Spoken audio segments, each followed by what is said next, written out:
Hey everyone, welcome to the April 12th edition of the TimeformUS Pacecast. I'm David Aragona here with my usual co-host Craig Mulkowski, and this week we are looking back at an action-packed weekend across the country. Derby preps at 3 major venues, stakes races at all of them as well on their undercards, graded stakes galore, especially at Keeneland. We'll spend a lot of time discussing the action from that venue as they ran races for just about every division out there. We'll talk about that towards the middle of the show, but the major story coming out of this past week, Craig, are the 3 Derby preps that took place: the Wood Memorial, the Bluegrass, and the Santa Anita Derby. We've got a lot to get through on this podcast, so we should probably start by just diving in right there. It feels like we got a lot of clarity this weekend at how these preps are all shaking out. I think we saw 3 strong races, and we've got some major players coming into the Kentucky Derby out of these races. Yeah, I thought it was a really good week of racing for the 3-year-olds. We saw 3 really good performances. We'll dive into the speed figures in a little bit. I do think a couple of the days were really tough to make.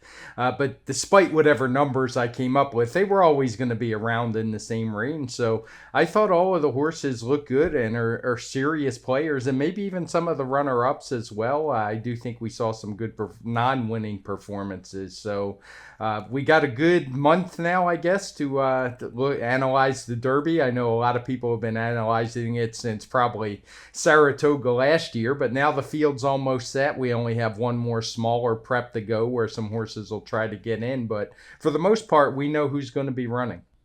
Yeah, it feels like there's always that rush to kind of get your picks set in your mind right after the final prep has been run. But as you said, there's a long time until the Kentucky Derby, and it's probably best to wait to have those opinions get hardened in your brain, because a lot can change with the post position draw, the way the horses are working. I know some people like to make a lot of that more so than others, but you do want to kind of see where it feels like the public's money is going to go before you cement those Kentucky Derby opinions, because it is a race, especially this year, it feels like, where you want to search for some value. All right, let's dive into those recaps of the preps. We'll begin at Aqueduct with the Grade 2 Wood Memorial. We'll just do these in chronological order, the way they were run on Saturday. The Wood was first.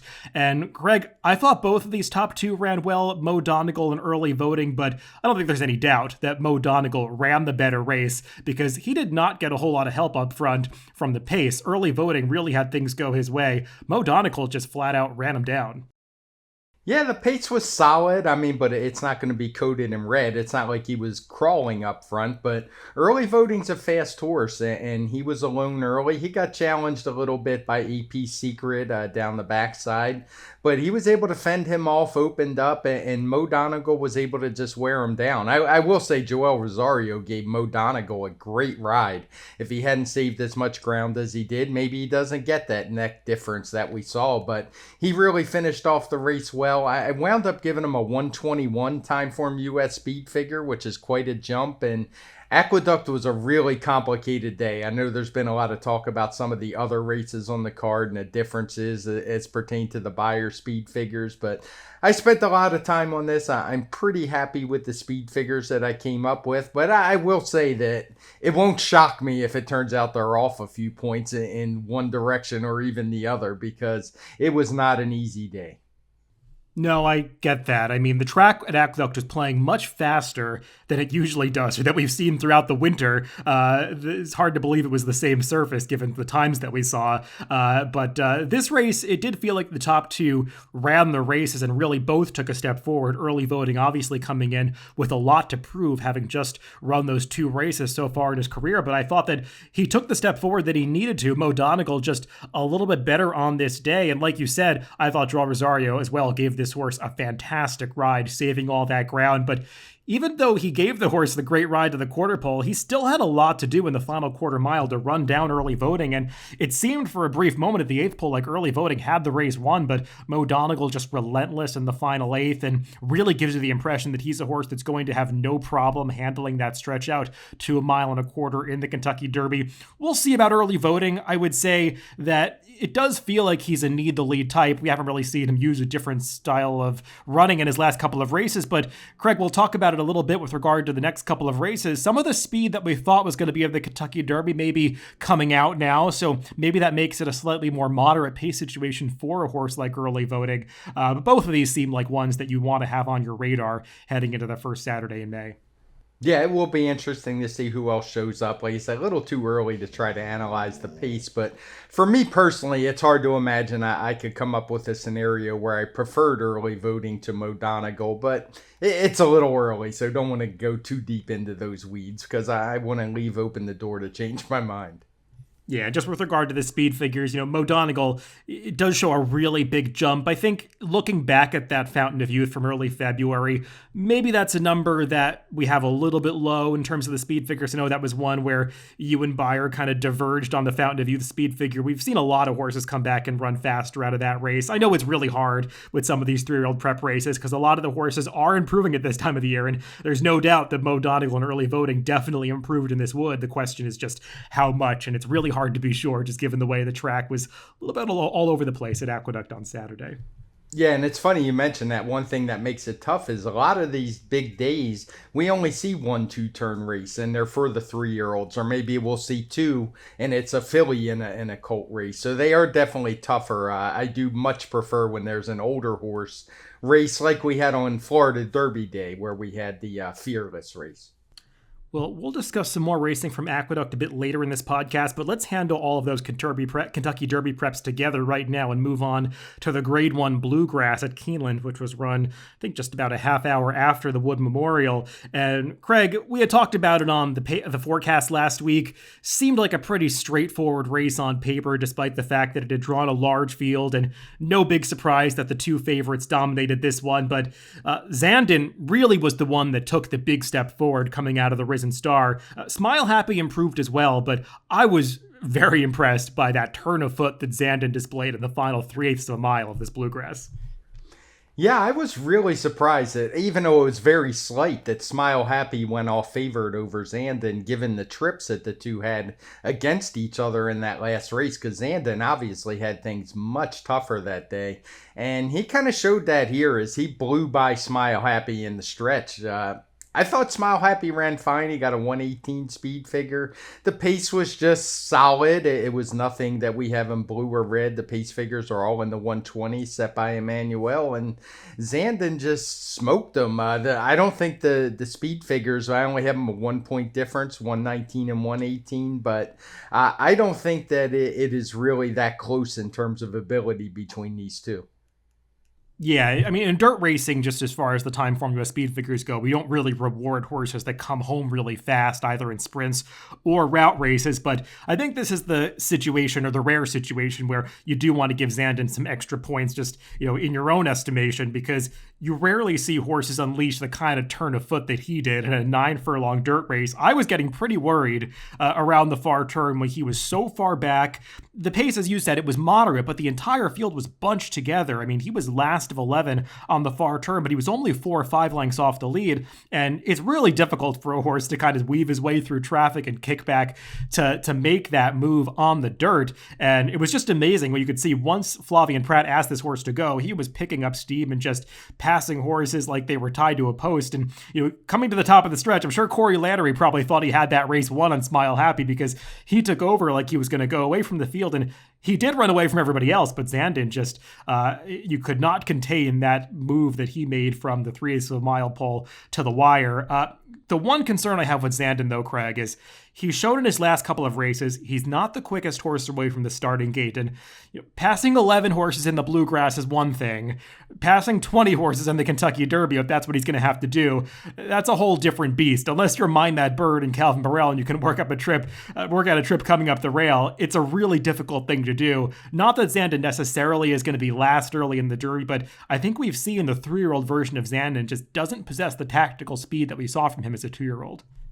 Yeah, no doubt. That is definitely the problem. The only time he's really been up close was in the Remsen, and that one had a really tepid pace. It was a small field. So that is my concern with Zandon, that he may get lost and encounter some traffic troubles. But yeah, I think it would be of importance for him to establish a little better early position in that huge field.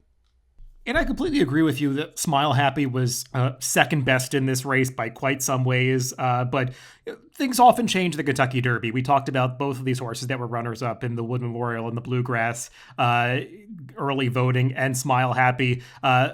they weren't best on this day, but sometimes that can flip-flop in the Kentucky Derby because often horses with tactical speed are more rewarded in that race. So we'll talk about it a little bit more when we handicap the Kentucky Derby on this podcast, probably in about 3 weeks' time.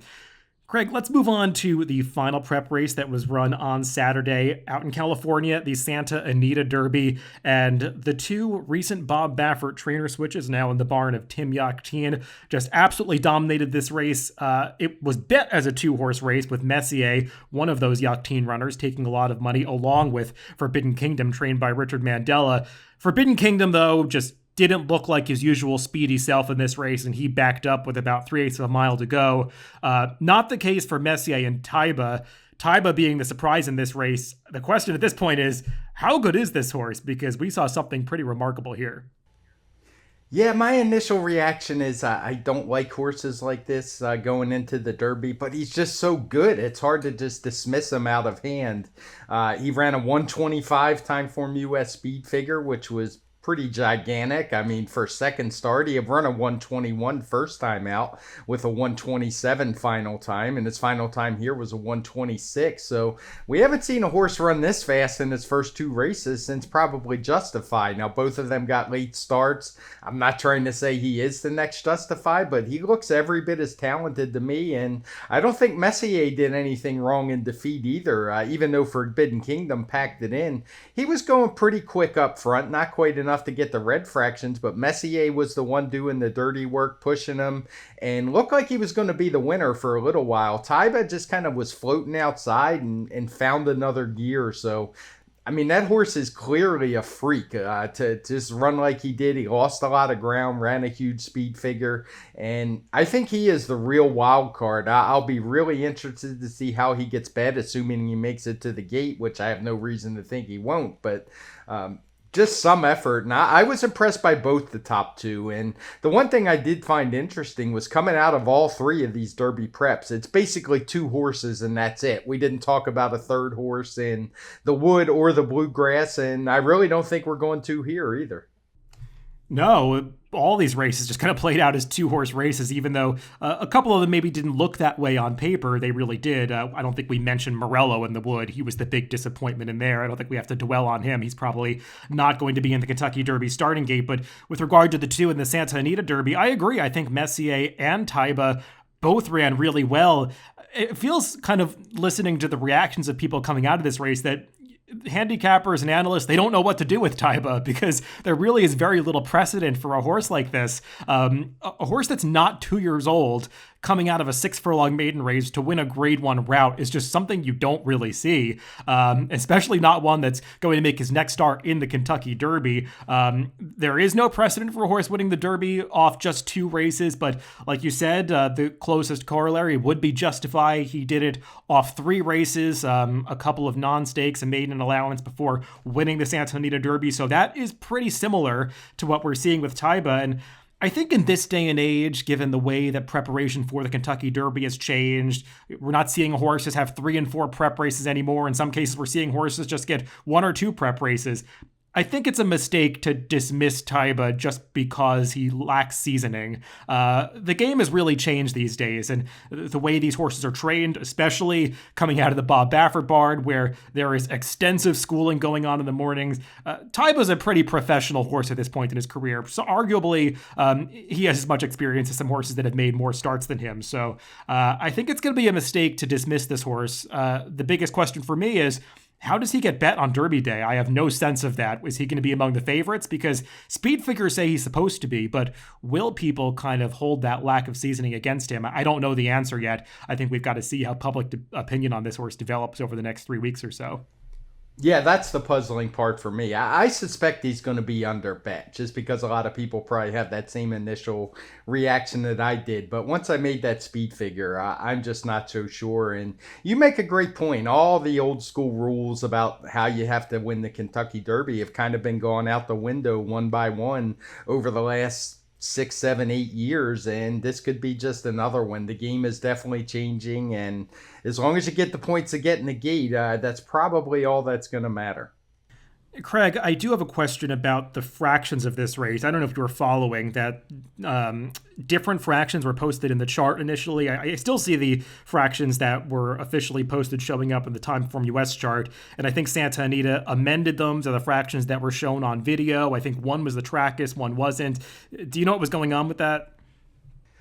Santa Anita is actually a hybrid timing system. It's the G-Max. They use portable beams to do the start to the wire, so just the final time, and then they use G-Max to do the fractions, which is usually pretty darn close. And I think there was just an error somehow in the transcription. I'm not sure what went on. Tuesday is kind of a slow day for me, so I am going to go back and time the race and time the fractions just to see. But personally, I use the amended fractions, the one that showed up on the replay, to make the figures. And if there's any change, I will certainly put that out. But I really didn't ask. I had it was a really busy weekend, and the news kind of hit before I even had a chance to ask the question. So I'm assuming those times are right unless I find otherwise. Yeah, you can still access what the Trackist data is for Santa Anita, and the times that showed up in the chart are straight out of Trackist, which I found a little surprising. But apparently those have since been amended to what showed up on the video screen, which did show that 22 and change opening quarter. Getting back to the horses, Craig, I think it's pretty clear that Messier and Taiba got the fastest speed figures coming out of the preps this past weekend, and they're both going to be major players in the Kentucky Derby. There was some doubt for a long time about whether these former Bob Baffert trainees were going to be in the Kentucky Derby this year. The trainer changes were made at the time that they need to be made, so at least these two, they will be in the starting gate as long as all goes well on the first Saturday in May. Yeah, and the one thing I wanted to add is without Forbidden Kingdom in there, it wouldn't surprise me if Messier is suddenly one of the main pace players in this race, because we know that that's how the Baffert barn trains him. His best effort came when he was on the lead, so he may be overlooked as a pace player merely because he was in the races with Forbidden Kingdom the last couple times, but that one won't be there, so I suspect he'll be right up near the front. Yeah, that's kind of what I was alluding to before. We saw announcements that Forbidden Kingdom not running in the Derby, Classic Causeway not running in the Derby. So two major speeds that we thought were going to be in the race just a week ago are out of the race. And a horse like Messier, a horse like Early Voting, I think their jobs get a lot, I don't want to say easier, but they don't look as hopeless anymore with those two speeds, likely to go to the front in the Derby. So could be a softer pace situation. We'll see how that all unfolds. Still a lot to be determined, though, in the ensuing weeks. Craig, let's move on to some of the Oaks preps. We'll handle those as a bunch, and then we'll go track by track after that to finish up the stakes racing from this past weekend. I don't think we have to spend quite as much time on the Oaks preps as we did on the Kentucky Derby preps, but I do believe we saw a filly establish herself as one of the favorites for the Kentucky Oaks on Friday at Keeneland in the Grade 1 Ashland as Nest, a horse that I know a lot of people have liked since last year, but she hadn't run some of the fastest speed figures, at least during her 2-year-old season and in her return to Tampa. Well, she finally took that step forward in the Ashland, just decimating this field to win by over 8 lengths. Yeah, I'm not sure what I saw there on Friday. I mean, not only did she run a 112 TimeformUS speed figure, which was a reasonable jump for a 3-year-old, up 13 points off of her last race, but she did it while basically running in the middle of the track pretty much the whole way around. It was like Irad Ortiz knew he was on a Ferrari and everybody else was in a Prius. I don't know how he knew that, but he simply destroyed this field. I would assume she's probably the only real Oaks threat to come out of this race based on that one, and just a huge effort from her. Yeah, I think we do have to say, it turned out there was not much behind Nest in this race. The other horse that took all the money, Interstate Daydream, who was surprisingly just the narrow second choice here at 9-5 versus 8-5 for Nest. She did not quite back up her blowout victory from Oaklawn in her prior start. We had talked about that one on the Pacecast previously.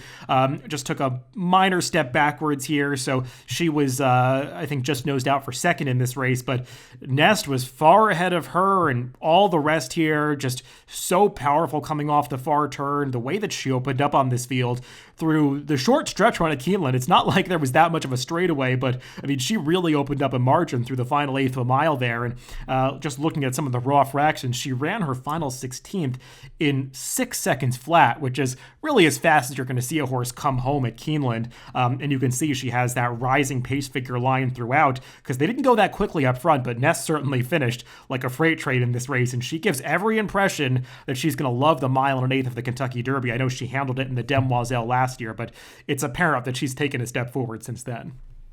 My one concern with her would be that it was a wet track, and sometimes we see these big blowouts on wet tracks, but I'm not sure it was playing like a sloppy track or anything. I think it just had some moisture in it, but just something to keep an eye on.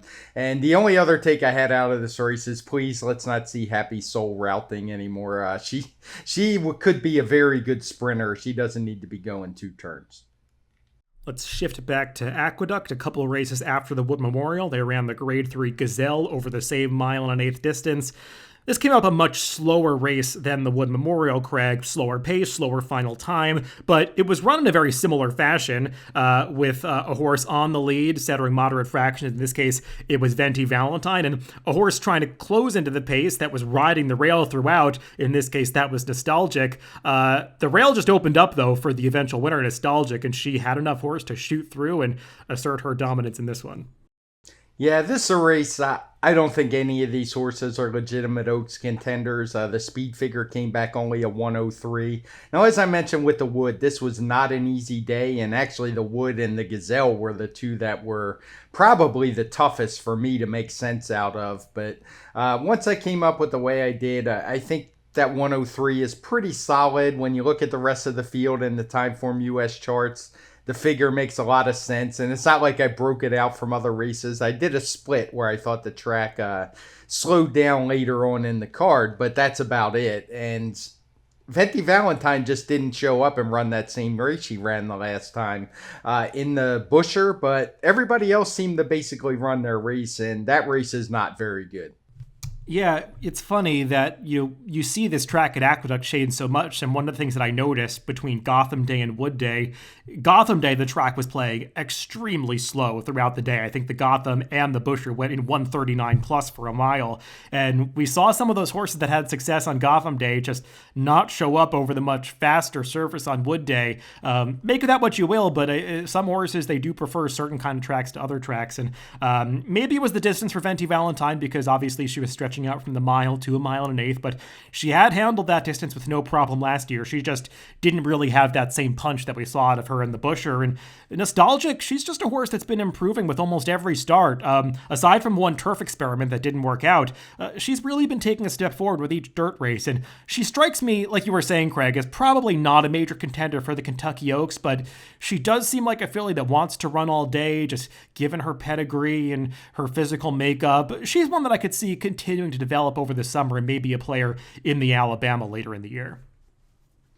Yeah, I could see that. I think she'll develop. I just think this Oaks is coming up a little quick, and I completely agree with you about Venti Valentine. You know, I harped on it a lot last year that those races over those slow Aqueduct tracks just don't always translate to the same performance when they run on a more normal track, and this was definitely a more normal track, and I almost wonder if, given the results of the Wood last year, if maybe the track superintendent didn't say, let's get this a more normal track, because I mean, that Wood was just a terrible race last year, and I think it's much more representative, and we got some good Derby horses there.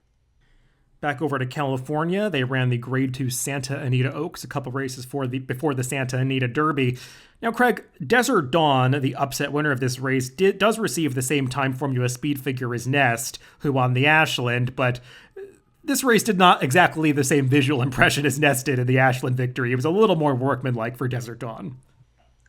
Yeah, it was. She just kind of wore down Adair Manor, who I thought these two ran pretty decently. I did think it was interesting that both Messier and Adair Manor both regressed 4 and 5 points off of their last effort at Santa Anita where we had the track as biased. And I think it kind of confirms that maybe they took advantage of it and those figures were a little bit inflated. But one thing to keep in mind, just because horses take advantage of a bias doesn't mean they're bad horses. And I thought Adair Manor ran really well. She's actually getting a little higher speed figure, a 114. She dueled with Ain Easy on the front end in pretty quick fractions. Even though we don't have them in red, they were very close. And I thought Desert Dawn just kind of got a great ride from Umberto Rispoli, and took advantage of that pace in front of her and just was able to wear down Adair Manor late. But of the two, I would prefer Adair Manor going forward.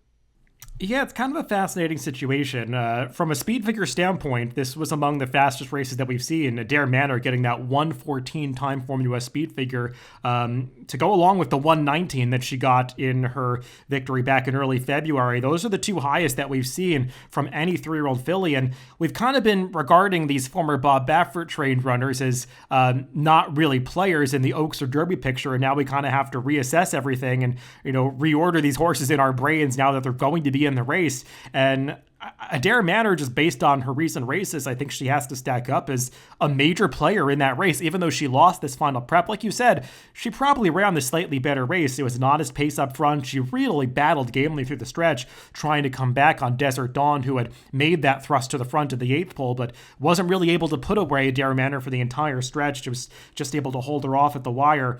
It remains to be seen how these horses continue to do in Tim Yukteen's barn. I know this trainer switch from Baffert to Yukteen happened very recently before this last race.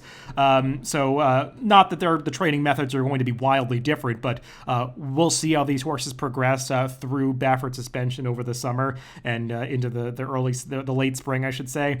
But it's just a horse that I think you kind of have to figure out where you want to put her in the entire Oaks picture. Yeah, I believe on that spreadsheet we put out, which will be coming out, I think, later today, I'm pretty sure she has the fastest two figures from those last two races. And it's not like it's a fluke. She ran a 111 back in the first week of January. So she's obviously a horse with some talent. And I don't want to totally dismiss Desert Dawn. I mean, she was coming late, no doubt about it. And the 112 stacks up, as you said, with pretty much everyone we've seen this year, Echo Zulu included, who we've only seen once. So the Oaks, to me, is almost as intriguing as the Derby. I agree. A little while ago, maybe a month ago, the Oaks looked like it was shaping up as a two-horse race. But since we saw Echo Zulu maybe be a little bit lackluster in her return, Secret Oath coming off that defeat against Males, maybe the reputations are slightly tarnished, and we've seen some fillies come out of the woodwork and step up, run those faster speed figures like Nest, Adair Manor, Desert Dawn, especially Kathleen O, who I know we were off last week, but was very impressive down at Gulfstream. So the Oaks shaping up as a really fascinating race, just like the Kentucky Derby. A lot of horses are contenders there and can possibly win. Let's move on to the stakes racing on the undercards from Keeneland, Aqueduct, and Santa Anita. We'll go through them in that order. Beginning in Kentucky, Craig, let's start by finishing up those Saturday stakes races at Keeneland. The one that got the biggest speed figure was the Grade 2 Shakertown, going the 5.5 furlongs on the turf. I think we looked a little bit silly in retrospect for trying to beat this horse, Golden Pal, as you could tell a few strides out of the gate, he wasn't losing. Yeah, I feel like a knucklehead sometimes because we both even said how fast this horse is out of the gate, and yet somehow I thought the horse might get challenged. And it's just not going to happen. He's too fast. I did have a lot of questions from people asking about the fractions, and I'll be honest, I don't check races when I don't really think there's a reason to check, and I don't think there was. I think the 2094 opening quarter was totally legit, as was the sub 44 half. This horse is just a beast. He got a 129 TimeformUS speed figure, improved on the 125 he had run last time out, winning the Breeders' Cup Turf Sprint. So my only regret here is that he's going to Ascot, and I wish they would stay here, but I get it in the Turf Sprint division because it's not like we have a ton of top-level races with big purses here, so I'll definitely be rooting for him because he's kind of won me over with this performance. This horse is just a monster. No, he's an awesome horse, among the best turf sprinters that we've probably ever seen in this country. I know that he's got a long way to kind of match the accomplishments of some others, but he just possesses brilliant speed, both out of the gate and in the opening quarter mile of a race. I mean, he can just open up by as much as you wish. I think the big problem with him competing over in Europe is reining in his speed. That when he competed at York last year in that 5 furlong race down a straightaway, he kind of just ran off and went a little bit too fast in the early going, had nothing left for the finish. I think the race that they're pointing for at Royal Ascot, the King's Stand, is 5 furlongs once again. Up a little bit of a hill. That's something he'll have to deal with, but I don't blame them for taking a shot. I mean, what else are they going to do? Target a race like the Jaipur on Belmont Day? I know it's a Grade 1, but the turf sprints in this country have limited prestige, and I think winning a race over in Europe against the best sprinters over there, it means a little bit more. So I get with a horse like this why they're looking abroad for their summer targets. Let's move on to another sprint over to the dirt course at Keeneland on Saturday, the Grade 3 Commonwealth. And Craig, I kind of said it on the forecast last week that I didn't trust Nashville at all. I thought if a horse breathed on him, he'd collapse. And turns out that's what happened. This horse is just, he's not the kind of horse that we're going to be seeing winning graded stakes in dirt sprints with other speed. He's just not a horse that can withstand pressure. And we saw that on Saturday. Yeah, I think we were both half right. You did not like Nashville at all, and I said if he lost, that Prevalence would be the one to get the job done, and it kind of worked out that way. And Prevalence actually ran a really good race. He was a horse I wasn't a big fan of last year when he showed up in the Wood and went off only 3-1 that day. But I think they found his niche with his one-turn sprints. He got a 121 TimeformUS speed figure for this one, and I totally agree with you about Nashville. He's not winning anything of importance anytime soon. Some people might have thought maybe it was 7 furlongs, but personally, I think that race could have been 5 furlongs and he wasn't going to win it. The other horses always had him measured. Maybe something went wrong with him. I haven't heard anything. He stopped so badly. Maybe they were just trying to strike while the iron is hot, because he's obviously a horse that's had a lot of issues over his career. So who knows when he'll show up. Some of the others, for me personally, it was good to see Long Range Toddy run well. He's a horse who just keeps plugging away. He keeps showing up in these allowance and stakes races and hadn't been running very well since he won the Rebel a couple of years ago. But I thought this was a nice effort from him. And your selection, Obesos, ran pretty well too. Maybe he just wants a little more ground than a one-turn mile would be more up his alley. Yeah, it's kind of a funny race because aside from Nashville collapsing, the pace didn't really fall apart. Prevalence and Long Range Toddy were the two horses in closest attendance to Nashville early, and they finished first and second in this race, and there really wasn't a whole lot of closing going on from the back of the pack. So even though the pace was moderately fast and it took its toll on Nashville, it really didn't take its toll on anybody else. I thought Obesos ran okay. I frankly was hoping for more of a turn of foot, a better finish from him. He really did not run that much better turning back to one turn than he did going the 2 turns. So maybe my assessment of him was not right. We'll see. Maybe they'll find a 1-turn mile for him that's going to be better. But I was hoping for a slightly better performance from him. Prevalence, he ran well. I think it remains to be seen where he fits in the larger sprint miler division, because this race came back moderately fast, but I think he's going to have to do better if he's going to ultimately be targeted at some Grade 1 races down the line. Oh, yeah, for sure. A 121 is not going to win you any Grade 1 races for the most part in this country, even in what's been a pretty weak sprint division. And I think we got a pretty good group of sprinters so far this year. We did see a Grade 1 event going that same distance at Keeneland on Saturday in the Madison, two races later. This one for the fillies and mares, of course, and Craig, this one did feature a very fast pace. On the clock, they run a few ticks faster than the Commonwealth. Final time, a little bit slower. So in relative terms, it was a much faster pace relative to the final time. And it definitely took its toll on the two horses that were setting the pace, Lady Rocket and Kimari. Surprisingly, though, neither of them were the favorite in this race, as it was eventual winner Just One Time who took all the late money to get pounded down to 2-1.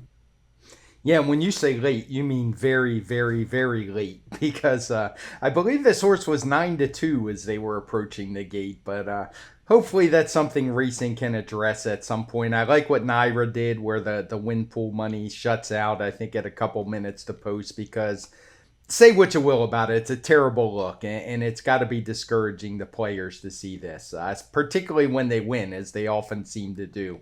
But from a speed figure perspective, this is a case where I think the TimeformUS speed figures really do a good job, because Kamari and Lady Rocket actually got much better figures, both at 121, than the first and second place winners, who got 114 and 113 respectively. And this race was just a meltdown.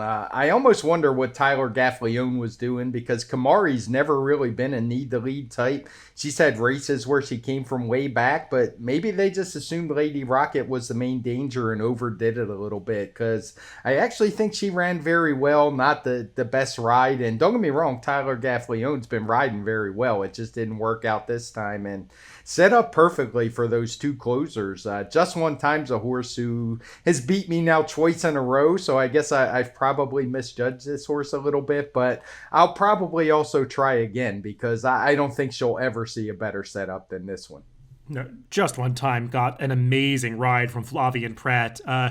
Not only sacrificing her speed once again, because early in her career, when she was racing for different connections, this was a horse that wanted to be towards the front end.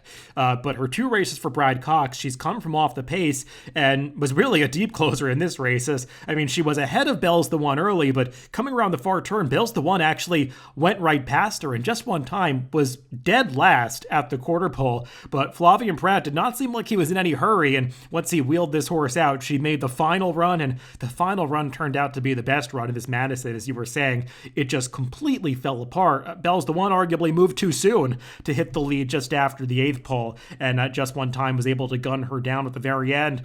Maybe because the track was muddy, some riders got more aggressive than they otherwise would have been. I know you were wondering why Kamari was forwardly placed. You know, we were talking about this race on the forecast last week, and we were wondering if there would be enough pace for a horse like Bell's the One, because it just didn't seem like there was that much front-running speed in here. But I think a lot of riders had the same idea to get forward, and it created a situation where they just went a little bit too quickly on the front end, and it took its toll on those two favorites. Kamari did run better than Lady Rocket. I thought both of them, though, as you said, they had that excuse of the pace. Bell's the One, she always runs her race, but she ran her typical speed figure, and I would imagine that Just One Time is going to get a lot of credit because this was a visually impressive win coming from off the pace, but I really don't think that she ran that much better than anybody else in here. It was just circumstances conspiring for her to be the successful one on this day. Yeah, and I do think you make a good point about Flavien Prat. It was a great ride, and he's just been riding lights out. There's no other way to say it. He's heading to Naira soon, and he's going to be a serious force to be dealt with, no doubt in my mind. The last graded stakes they ran on Saturday at Keeneland was the Grade 2 Appalachian, won by Spenderella, who is now 3 for 3 in her career for Graham Motion. And Craig, this was a different kind of victory than we saw from her last time out at Gulfstream Park, where in that prior race, they used her speed right from the start. This one, she rated off another horse, but the result was the same. Yeah, she's just better than these horses right now. Her speed figure regressed a little bit. I think some of that was due to the pace being slow. Turf horses are always going to run faster when the pace is hot, as it was for her last time. But for 3-year-olds in April, a 107 still pretty darn good. And I also thought the runner-up, Dolce Zell, ran pretty well again. She matched her speed figure that she ran in her stateside debut at Tampa. And I think both of these two have some talent. Yeah, I really like this horse, Spenderella. She's just looked like a dominant winner in all 3 starts. I mean, she's only won by about a length and a half, 2 lengths in each of those races, but she has been much the best each time. And if she continues developing like this, I think she's going to be pretty tough to beat in all of the major races for 3-year-old fillies this spring and summer. The male version of the Appalachian was the Grade 3 Transylvania, run one day earlier on Friday at Keeneland, and we saw another undefeated horse from the Graham Motion barn win this one, as Dog took his record to 3 for 3 as well, getting the second stakes victory of his career. And Craig, I was kind of surprised that this horse went off as the 5th choice in a 6-horse field, because he looked like one of the strongest ones coming in, at least to me. Yeah, he did. He was a horse I actually liked a lot in here, and maybe it was just a case of he hadn't run since he was 2, so his speed figures looked a little bit light. But even so, I thought they were pretty close to everybody else in the field. So I thought he was solid. He ran a 102 here, and what I liked most is he was dead last early, and the pace was, I would say, pretty tepid. We have the half mile coated in blue, and he was able to just blow by him anyway late. So I thought it was a good effort and probably better than that 102 speed figure points out. Yeah, I agree. This horse has a really nice finish on him. He's just relentless when his jockeys get him into top gear. We saw it when he won the Central Park at Aqueduct last year. Kind of didn't look like he was going to get there, and then he found that extra push in the final 16th of a mile. We saw something similar here where they have that long stretch run, the long straightaway at Keeneland, and he was able to use every bit of it to get up to win this race. I thought the fourth place finisher was one that you might want to go back and watch the trip of, Napoleonic War. Flavien Prat gave some amazing rides this past weekend at Keeneland. This one probably one he'd like to do over, kind of got this horse buried on the inside, had to wait for Side Dog to pass him an upper stretch, and Napoleonic War was arguably finishing best of all at the end of this race, just got left with a little bit too much to do. But take nothing away from Side Dog. This was his first race off a layoff. He's run well now in all 3 starts. He is one of very few slumbers that are competing on the track, Slumber being a long-winded horse that ran for Chad Brown, a former Juddmonte runner from a number of years ago. I think Slumber only has 12 foals that are currently competing on the racetrack. I think he had like 5 or 6 horses in his first crop, 5 or 6 horses in his second crop, and 2 of them, Side Dog and Fluffy Socks, are graded stakes winners. So I think he's standing in New York now. I'd imagine he's going to get a lot more opportunities moving forward. Yeah, you would think so. That's a great stat. I hadn't heard that. I didn't even realize who the sire was. But good point about Napoleonic War. That was a trip worth watching for sure. He was kind of the other Chad Brown in here, but I really didn't get the betting on Verbal, who went off favored, I believe, and just didn't run very well. Let's go on to Sunday at Keeneland, where the feature that day was the Grade 3 Beaumont for the 3-year-old fillies going the about 7 furlong distance. And Craig, I don't know if you have a speed figure for this one yet or a preliminary speed figure, but I'll say it seemed like Monterey, the winner, ran pretty fast because she just kind of ran off the screen through the stretch of this race. This was some performance. Yes, I actually made this speed figure yesterday. I haven't uploaded it yet, but I did put it out on Twitter. She ran a 116 TimeformUS speed figure, which is better than any of the preps we talked about. Now, I have no idea. This is only a 1-turn race. It does give Oaks points, so I would imagine she's eligible, but I would have to wait and see what the plans are. And I've only watched this race once to kind of see what I think. Any ideas on your end? Do you think she wants to go 2 turns or just a sprinting type? No, it seems like she's really woken up since they focused on the 1-turn races. Her prior race going the 2 turns, she was the distant second place finisher to Secret Oath in that very fast allowance race from Oaklawn at the end of last year. But since they've turned her back to sprint races, I mean, we talked about her allowance win at the Fairgrounds 2 back when she was a dominant winner going, I believe, 6 furlongs. And here she stretched out to the distance of just beyond 7 furlongs. And I mean, she looked even better this day against a better field. I mean, there were some good horses in this race, like Radio Days, that Maker filly that had just won the Cicada, whose name is escaping me now. I mean, some horses that had run some nice speed figures in the recent races, and I mean, she just drew off from them like they were claimers in the stretch. She was in a different league from these horses. Obviously, she's improved since last year, but it does feel like focusing on the 1-turn races right now is going to be the correct move for her. And with a race like the 8 Bells coming up next on Derby weekend, it feels like it's tailor-made for her. Yeah, that's where I was thinking she would show up. This was no doubt a big effort for sure. So Lady Scarlet was the horse you were thinking of. I think it was just a little bit too far for her. She was running for the 3rd time in pretty recent memory. This just a little tidbit for the about 7 furlong races. If people are wondering, it's about 7.25 furlongs. So kind of right in the middle between 7 and 7.5. Race over a similar distance. I think the exact 7 furlongs on Friday was the Lafayette for the 3-year-old males.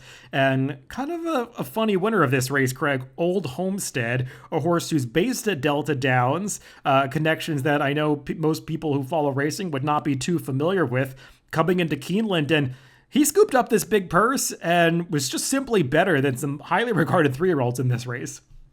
Yeah, I'm going to be honest. This was my favorite performance of the weekend because this horse just blitzed him. I don't know if maybe the other connections underrated him a little bit because he got away with a pretty slow opening quarter and maybe that helped him win. It was only a 106 pace figure. But then around the turn, he just really opened up on the field. And you can see it in the pace figures. It went from a 106. Actually, I take that back. I was looking at the Delta Downs race. My mistake. But yeah, he speed popped this field is what I was trying to say. He just opened up on him around the turn, blew him away. And I've got no idea what this horse's distance limitations are, but I do know that he matched the speed figures he ran at Delta, stretching out the 7. So I think he's going to be a serious sprinter. I was right about the maybe underestimating him a little bit because the pace wasn't all that much, particularly he slowed down to a 108 at the half mile, but I'm not sure it would have mattered. This horse really ran. Yeah, it was a race that was totally dominated on the front end, and like you said, they just did not afford this horse much respect because nobody was trying to apply that much pressure. Some others, though, it seemed almost like they couldn't keep up. I mean, My Prankster, he's a horse that typically gets ridden pretty hard in his races. He was just never really able to get into it as the 7-5 favorite, and once they got into the stretch, it was apparent that Old Homestead had a lot left in the tank, and he was able to run away from this field, finishing pretty strongly through the final eighth of a mile. It's rare that you see a horse that, at least from the TimeformUS standpoint, was an omnifig on speed figures, and that means that he both of his prior speed figures were higher than any of his competitors had ever run, going off at 9-1 in a race. That's a pretty rare occurrence, but as you said, coming from those low-profile connections and lesser circuit, he just did not get much respect in this race. Yeah, and that and the 5 furlongs too. But I remember making the speed figure for this horse, and kind of after I finished the worksheet, I don't have names or anything on there, and it kind of flagged a 116 coming out of a Delta maiden race, and I went back and checked and was like, well, that's legit. And he backed it up in that allowance, and I'll be really interested to see where this horse shows up next because it's a fun horse. I always like the smaller connections having a good one. Yeah, one horse who didn't get the best trip was Money Supply, a horse who wound up last in the early going. It was always going to be tough for him coming out of one sprint maiden victory, but I think he got a big learning experience in this race. Took a lot of kickback, got slammed by a horse about a furlong into the race, so he's one that you might want to give another shot to, especially considering how slow the pace was on the front end. Finish up Keeneland by talking about one more sprint race, this one on Sunday's card on the turf course, going the 5.5 furlongs. And Craig, I would say this might be the ride of the weekend, given by Joao Rosario on the perfectly named Slipstream, because that's exactly the kind of trip that he got here, just following horses up the rail. And when it opened up, boy, did this horse sprint home impressively. Yeah, I don't know how Joao Rosario does it, but he just seems to find a hole when he really needs to, and particularly in these turf sprints where he is just the master. He always seems to get the job done. The horse ran, it's going to get a nice 110 TimeformUS speed figure, and it was his first race from November, so the 10-point jump isn't really a big surprise. And what strikes me here is I don't think the 5.5 is going to wind up being his best distance. He had already won at 7 and 6 at Belmont, and I think those are probably more up his alley than what we saw. So a promising start to his 3-year-old campaign. Yeah, and this was the Palisade Stakes on Sunday. I forget if I mentioned the name of the race or not. The favorite in this race was Twilight Gleaming, going out for Wesley Ward, the now 3-year-old filly who had won the Breeders' Cup Juvenile Turf Sprint last year. And it looked like she had everything go her way here, Craig, because the early pace was not fast at all, and she was controlling up front. It's not like there was a whole lot of closing going on from the back of the pack, except for Slipstream, who did get a great ride, but he just outran this filly as they both sprinted through the lane. Yeah, she ran fine in defeat. That the figure that she ran, it's just going to be a couple points lower, I believe. Would win a lot of races for 3-year-olds this time of year. She does seem to run against the Colts a lot. She certainly would do even better against the fillies. But I mean, she's a horse who won the Breeders' Cup Juvenile Turf Sprint, so she's obviously got some talent. He was just a little bit better. All right, let's switch venues and move back to Aqueduct to finish up their racing from this past Saturday. The Grade 1 event on this Aqueduct card was the Carter going 7 furlongs. There were 3 graded stakes going 7 furlongs this day. We're going to get into some of the speed figure discussion and the times of them in a little bit, but there's no doubt, Craig, that Speaker's Corner has really moved forward during his 4-year-old season. He's a horse that had always shown promise. I know he was highly regarded as a 2-year-old at Saratoga before he even made his first start, but it seems like Bill Mott and company, they've really got him going good right now. I mean, he just is like a machine. He keeps putting forth dominant performance after dominant performance. Yeah, this was a big effort. This was one I just thought he was the ultimate single in this race. I just didn't see anybody that was in his league coming into the race. I guess you could have made a case for the runner-up Reinvestment Risk. But based on the speed figure, Speaker's Corner was a standout, and he ran to that speed figure again. This is a race that had a pretty slow pace for sure, and Speaker's Corner just finished it off like a champ. I haven't calculated the times for that final fraction, but he was flying, and I wrote you about this yesterday. It's a race I may actually give a pace upgrade of about 5 points to get him more towards his final time speed figure, which was a 128. We have it knocked down to a 122, but as I look through the field, I think I'm probably kind of cheating the horses a little bit in here, and I think it was mostly because of that slow pace. I say slow, that's in relation to final time, because we're going to talk about the glass ceiling race in a little bit, and the paces were very, very similar, but just the way Speaker's Corner finished this off was something else. Yeah, he just rocketed through the lane. I mean, he was traveling like a winner every step of the way. It was a contested pace early, but it was kind of the sort of contested pace where you could see nobody really wanted to assert themselves in the early going. You had 4 horses across the track, and nobody was really taking initiative. So once Junior Alvarado let Speaker's Corner run about a half mile from home, I mean, he was not losing from there because he was clearly traveling very easily. And this horse has a nice turn of foot when you ask him to go, and it seemed like it was even intensified going the 7 furlongs as opposed to the mile that he was asked to travel in his last couple of races at Gulfstream. So this knowledge that he's as effective going 7 furlongs, I think that puts a lot of races on the calendar for him, like the Forgo at Saratoga. I know the Met Mile is probably the target coming up next for him. That's going to shape up to be an excellent race if all the horses that are currently being targeted at that wind up in the starting gate. But Speaker's Corner clearly in great form right now. And I would agree with that call, Craig. And we talked about it over email. I think this race probably does deserve a little bit of an upgrade. It seems like the slow pace probably held down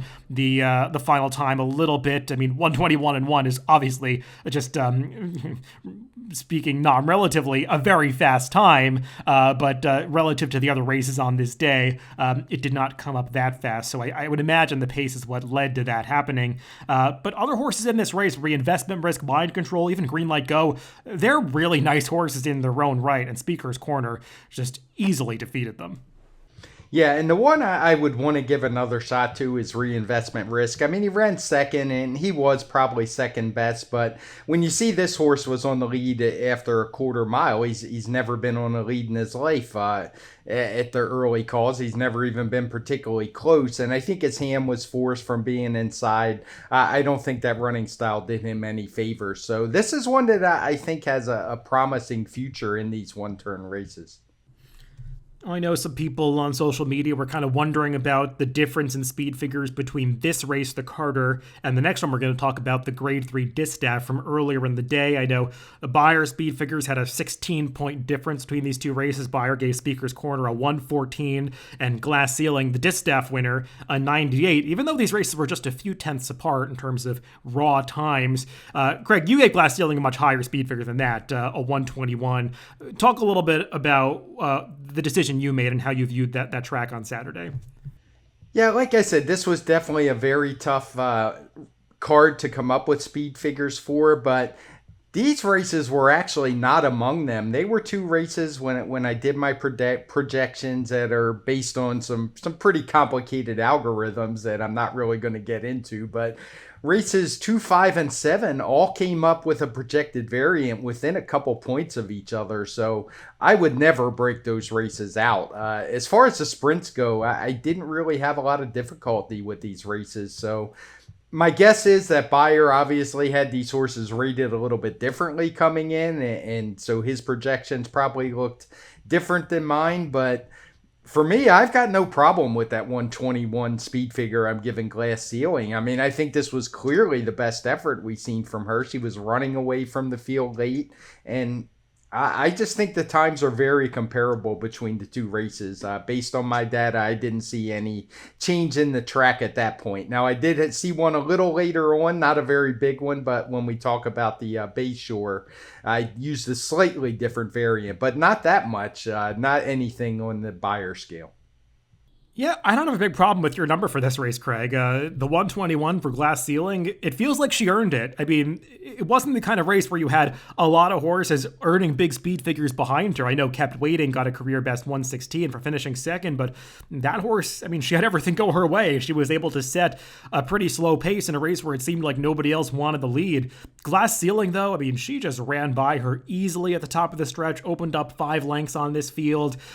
Search results obviously didn't show up in this race as a 3-5 favorite, but Glass Ceiling finished over 13 lengths ahead of search results, so I don't think it's that outlandish that she'd receive a 120 plus Timeformula speed figure for this performance, as the time suggests that she should. And Glass Ceiling, I just can't say enough about the amazing job that Charlton Baker has done with this horse. Claimed for 40,000 last summer, and she's just moved forward seemingly with every start. It wasn't immediate. It's not like he moved this horse up suddenly after getting her in his barn, but slowly but surely, she's just been taking steps forward with each race. She's now won 5 for her last 6, 2 graded stakes in a row, and she's got to be in the conversation as among the best in this division right now. Yeah, definitely among the conversation of best claims in the last couple years. And yeah, I look forward. I would be a little more concerned if it was over one of those really slow aqueduct tracks. And even the Laurel track she won the Fritchie over was over a pretty slow track. But that wasn't the case here. This is a pretty big, it was a pretty fast track as we've talked about. So I thought the effort was totally legit. And you make good points about Kept Waiting. I don't think the jump to a 116 speed figure for her is any big surprise. Since she shifted to dirt, she won a slow pace race by 8 lengths with 100. Or next time out, she ran a 111 over a sloppy surface. And as you said, she had a good trip in here. So it just seems like she's a filly who's a lot better on dirt. Took her a while for her connections to get there. She'd actually even changed barns a couple times, but seems like she's found her sweet spot as well. Well, we definitely saw some exciting races on Saturday, but probably the most thrilling finish was to the Bayshore, because this one was really one of those photo finishes you had to watch in slow motion to get any sense of who won, because Highly Respected and Witt hit the wire together, and boy, Witt could not have gotten a better bob in this race to get his nose on the wire first. Okay, I'm not one for red boarding much, but I absolutely loved Witt in this spot coming off the layoff. I liked his workouts, and I'll be the first to say that was a lot of luck involved. I mean, Witt ran really well. I thought he ran a good race and was probably the best horse. Highly Respected, got a great ride, I thought, from Manny Franco. He was able to slip through a small seam and kind of open up on him. But I thought it was a nice effort from both of them. The speed figure came back a pretty solid, I want to say it was 115. I'm going off the top of my head. Yeah, 115 for Witt. And I imagine Highly Respected got that or a point different one way or the other. But I thought these were 2 really good 3-year-old sprinters. As to the speed figure, like I said, I spent a lot of time on this, and I came to the conclusion that the track really changed late in the day for the Gazelle and the Bayshore. The Gazelle was kind of the tipping point, because if I tried to rate that one with the Wood Memorial, it was just terrible ratings for both races, I think. And when I came up with the split at this point, it kind of made everything fall in the line. So as I said, I would take these figures from this day with a little bit of skepticism, but I don't think there's much doubt Witt and Highly Respected are 2 pretty darn good 3-year-old sprinters. And I mean, the horse who finished in third this day, Life is Great. He's been a really consistent horse. He basically ran the same speed figure he has. Dean's List ran kind of what he's been running. He had run a little better last time out, when second, I think, in the Gotham. Regressed a little with, apparently my dog Novak doesn't like Dean's List, but But anyway, I'm pretty happy with that 115 speed figure. It was a pretty big gap back to third, so I thought these two ran really well. Yeah, I agree. I was really impressed by Highly Respected in just the second start of his career. As you said, making that move off the far turn. I mean, he was traveling behind horses so sweetly, and when Manny Franco found that seam, this horse just shot on through, and it really did look like that was the winning move. He opened up on the field, but he's the kind of horse that probably wants a target to run at. It seemed like he got a little bit lost out in the center of the racetrack, and once Jose Ortiz was able to guide him over to kind of see Highly Respected, he chased down that foe, and I don't know if he ever got in front before the finish line. At least didn't get his body in front, but he just had his head down at the right moment and was able to get that bob over Highly Respected. Yeah, Dean's List got really squeezed back right after the start and wound up much further back than you would have expected. So he's probably a horse that deserves another shot against this kind of company after running so well in the Gotham 2 back. But he just did not get the right trip for him in this race. Yeah, and some people might think I'm maybe being a little bit too presumptuous saying these are 3-year-old sprinters, but I suspect that for both Highly Respected and Wit, that's probably going to be their sweet spot. I wouldn't blame the connections for trying either one of them going long around 2 turns. Neither one of them have had that opportunity yet, but interested to see what you think about that. But I liked what I saw in the 1-turn race. Oh, yeah, I agree. Highly Respected seems like a really fast horse with a nice turn of foot. He looks like a sprinter to me. And Wit, we saw last year that he was so effective in those shorter races. And those are the races where you typically get a little more pace to close into, and that's good for a horse like him. Wit did show that he could finally break out of the gate in this Bay Short, which is something that was a real bugaboo for him last year. And it seemed like he overcame that in his 3-year-old debut. So we'll see if that's the pattern moving forward for Wit, but that's definitely going to serve him well in future starts.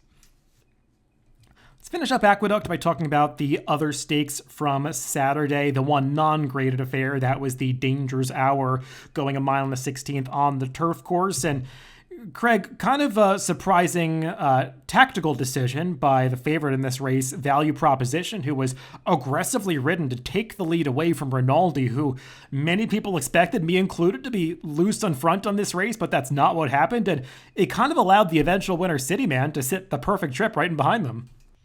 Yeah, I commented while watching this live on Twitter. I was a little perplexed as to what Manny Franco was doing. I've never one to knock riders for being aggressive, and it's not like Value Proposition ran bad. Maybe he gave, it gave the horse his best chance. He ran okay, finished a decent third, and he hasn't been particularly, it's not like he's been a grade 1 type horse or anything like that. And as you said, it's set up perfectly for City Man. He just tucked in behind what was I wouldn't necessarily call it a speed duel, as they weren't going all that fast, but Value Proposition was definitely quarter horsed out of there. It wasn't like he just fell into the lead. There was some intent there.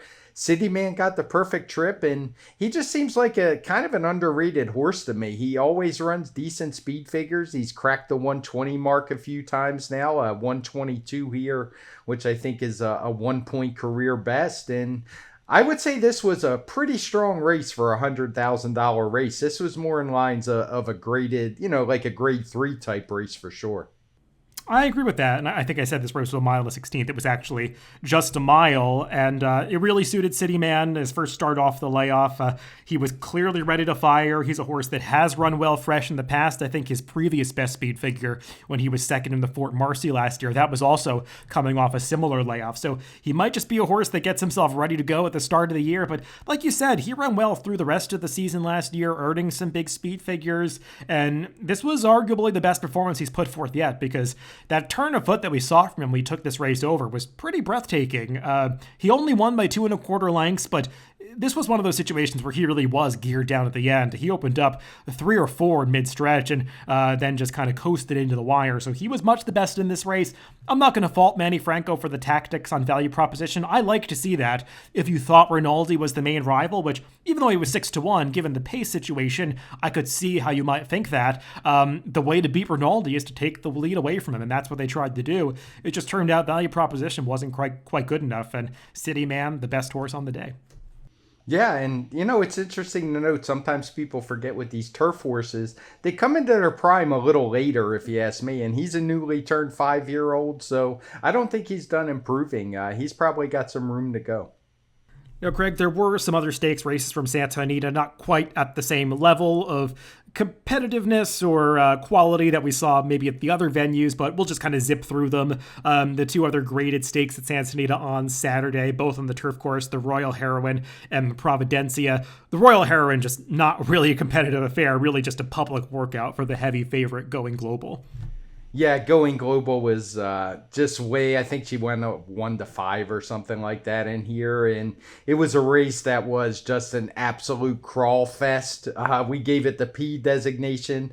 The opening quarter mile pace figure was only a 48, which is ridiculous. If it was a harness driver, they'd probably be in talking to the stewards about setting such a slow pace. But yeah, going global was just much the best. Sat right off of that slow pace, blew them away. Got a 121 TimeformUS speed figure. I'm taking that one with a grain of salt because of the pace. It's a really hard race to do numbers for.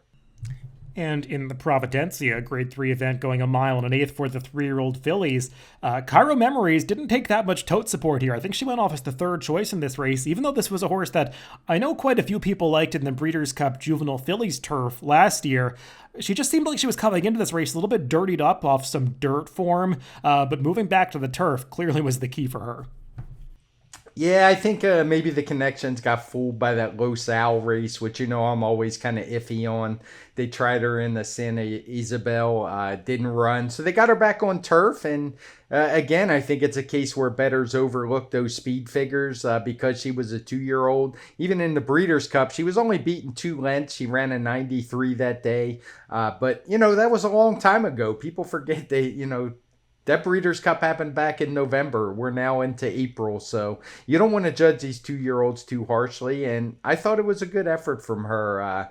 We'll see what she does moving forward. But 109, that is pretty good, and it's actually better than we saw from Spenderella. I wouldn't take her over Spenderella if those two matched up, but it does put some perspective into how well she ran. Yeah, Cairo Memory's got a perfect trip setting what was a moderate pace under Mike Smith, just kind of nursed along in the lead throughout, not really contested, but you had to like the way she finished up this race, even off those soft fractions. She really sprinted through the lane.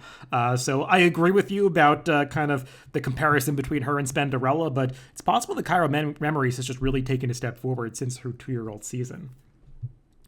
Let's finish up the action from this past weekend with the John Shear Mile from Sunday at Santa Anita. Just mentioning this race because of the horse involved that won this race, Royal Ship, making his first start off a lengthy layoff.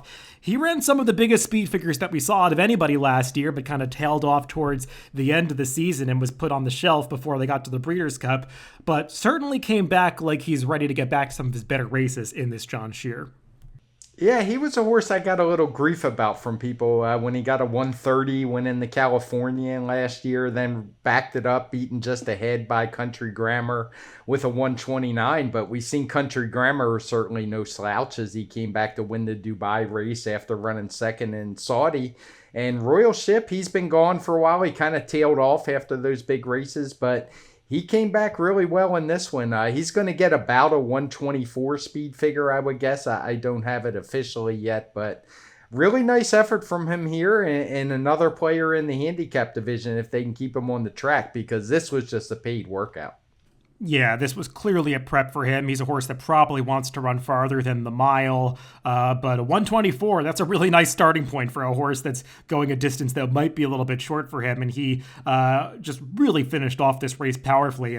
One of a number of stakes victories this past weekend for Mike Smith, who's having his own little resurgence late in his career, now with a major Derby mount on Taiba, but Royal Ship maybe could deliver Mike a few more graded stakes wins before the end of the year, because the field out in California, based on what we saw in the Santa Anita Handicap, is not that deep, and I think Royal Ship would be a welcome addition to that if they decide to target a race like the Hollywood Gold Cup next.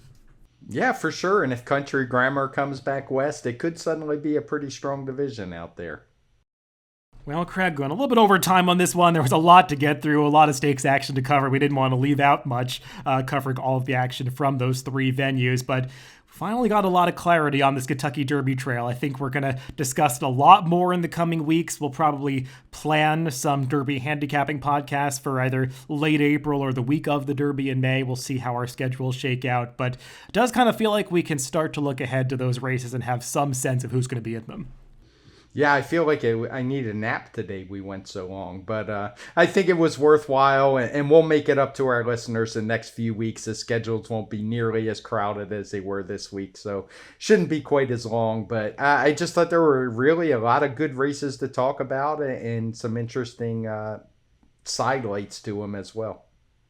Well, everybody, thanks for tuning in this week. Remember, you can always catch these podcasts on DRF.com, Apple Podcasts, Spotify, and YouTube, wherever you get your podcast. Just make sure to subscribe to the Daily Racing Form channel. Thanks for listening to this Pacecast, and make sure to tune in later in the week for the TimeformUS forecast.